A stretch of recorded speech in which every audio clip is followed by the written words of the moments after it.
guys, just get eyes and ears quickly. So a couple of people up to this part, a couple of people still lagging behind. I'm just going to go through it, and in this part, I'll go through it and then I won't explain, so we're paying attention. So what we want to do is we're trying to solve for x. Alright, now they're all here logarithms in base 2, so that means we can collect them. Alright, we've got log of a plus log of b, that's going to be log of a times b. So what we've got is we're going to have x take 3 and then times 3. Alright, see, we're adding them together, so we can simplify it to be that. And we've got over here equals 1. So this is going to be log in base 2 of 3x take 9. And over here we've got 1. And we need to get rid of the log. Alright, and so one of the rules we've learned, I might just get right in the middle here. Remember when we had log x equals 2, the way we would get rid of the log is we put both sides to the power of 10.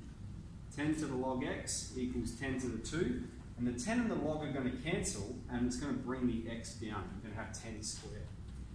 Here we have a base of 2, which means we're going to put both sides, 2 to the power of both sides, and what that's doing is getting rid of that log there. Okay, so then we've got 3x take 9 equals 2, and we're solving this equation.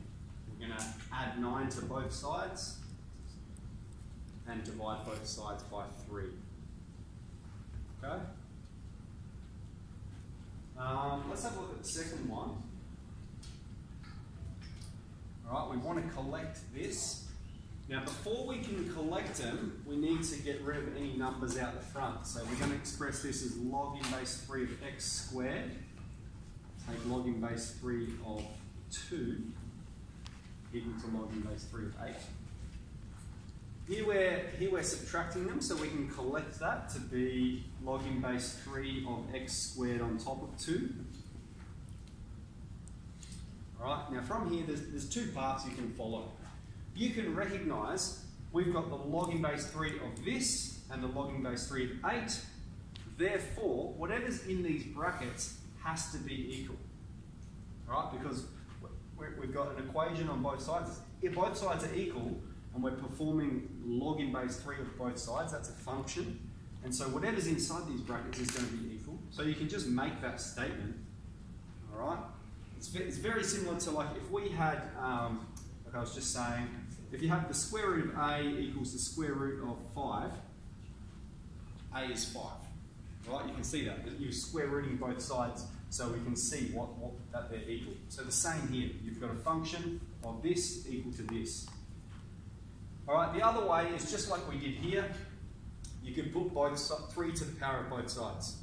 Because then that's going to get rid of the log 3 here, it's going to get rid of the log 3 here, and you've got that statement again.